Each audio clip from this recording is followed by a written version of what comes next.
Thank you all for joining me today. Please, as questions do come up during the presentation, chat them and I will get to them afterwards. If any of the questions are very extensive, we can take them offline and you can email me and I'll try to provide an answer for you.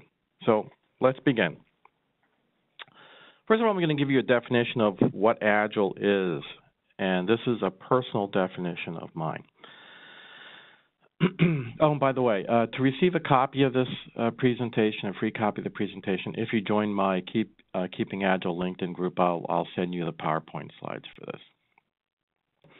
Agile is, in its deepest and most profound sense, a philosophy of intelligent adaptation to constantly acquired knowledge and changing circumstances, solely driven and measured by success. Agile is not simply a development methodology. Ultimately, all aspects of the enterprise, from strategic planning to the most atomic level task, must embrace Agile for the optimal effect. People that are looking for a fixed methodology or a heavily controlled process for Agile realize less benefit, if not experience downright failure in applying Agile. The key words here to remember are adaptation and success. So you can see I have a very broad definition of what Agile is, and it's a lot more than just software development.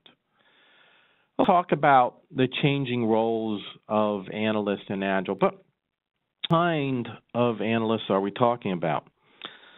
How rigidly bureaucratic is the role of the analyst subdivided up in the organization? If you're in a large organization, you might see 3, perhaps 4 analyst roles, each being staffed separately. I once consulted at an organization where they had 26 different analyst roles in the organization. Each were defined in great detail. That organization is no longer in business, by the way. So basically you have 4 kinds. Requirement analysts, and these are the people who elicit requirements, and they really don't have a lot to do with software development per se. You have business analysts who make recommendations for improvements. You have systems analysts who then determine the information system needs for that. And then finally you have something called BSAs, or business systems analysts, who do all 3 of these components. The traditional role of the BSA. Well, the traditional role of the BSA has 7 aspects to it. The first is to represent the stakeholders. The BSA acted as a user representative. BSAs filtered all stakeholder information, be it executive sponsorship, end customer, or internal business user information. The BSA was really the single source of information for the project team. Their second aspect of their functions were to determine the scope. BSAs were probably the most single influential player in determining the scope of a project, at least in the initial phases. BSAs were often the only technical IT staff assigned to the project early on. BSAs created specifications. They were the chief producers of specification documents in either full-blown requirement manuals or ludicrously full-dressed use cases. By the way, how many people still use use cases out there? If that's something you can chat, I would appreciate that information. It's an impromptu poll I give every time I do this. Fourth, BSAs translated business terms and technical terms into language that developers would understand. They really tried to, for the most part, establish a common understanding and set of words and definitions. And this leads us to their 5th aspect of their function, brokering communications. BSAs usually layered themselves between the stakeholders, the developers, the testers, and any of the other miscellaneous roles in the development team. Whether in person or by specification, the BSA sought to close down all other avenues of communications. I get a lot of argument about this, but really BSAs were protecting their own turf, and they were the person trying to be in the middle of all the communications. Which leads us to number 6. The BSAs often were the political ombudsman. BSAs very often were the political negotiator between the warring factions of management, user, and information technology. And then finally, BSAs were quality assurance. They were supposed to ensure that the system was designed, developed, and implemented as they envisioned it in the user's best interest. Most of this sounds pretty good in theory, but did it really work out that way? Well, the answer really is no, and that's one of the reasons why Agile has spread so quickly and so pervasively in organizations. How are these responsibilities handled today? Well, these responsibilities are now directly met by all stakeholders. It's not really a representative form of operation, which is what we saw with the earlier BSA role. It's really more democracy.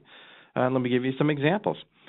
First, to represent the stakeholders now meet directly with the team. And this is one of the principles of Agile, that if it's not present, it doesn't work very well.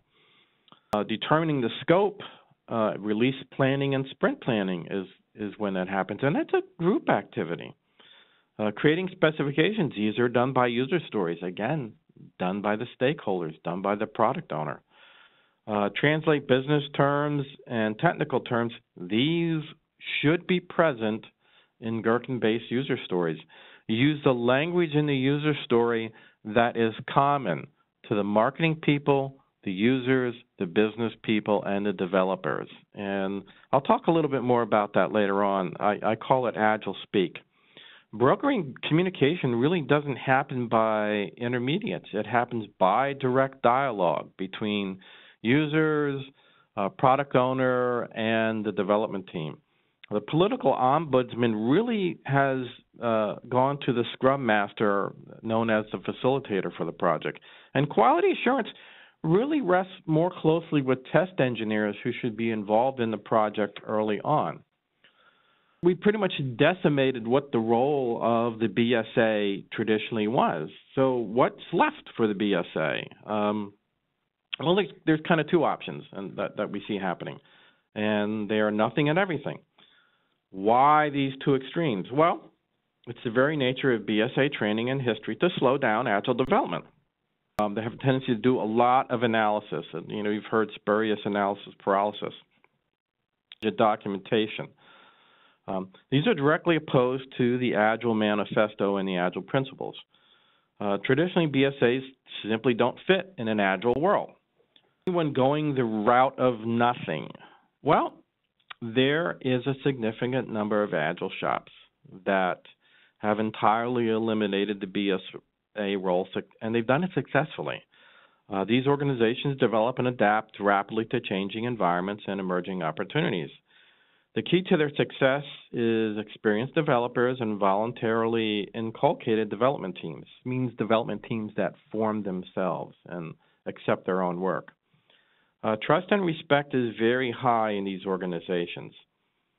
So that brings us back to the question, is there a way for BSAs to be a part of Agile development? And the answer is yes. And I actually don't recommend getting rid of the BSA role, but changing it. And what the BSA role has to become is that of an Agile analyst. Well, it's different in basically four major aspects. The aspect is that instead of being a traditional front-end heavy role, the role of an Agile analyst is continuous throughout the entire project.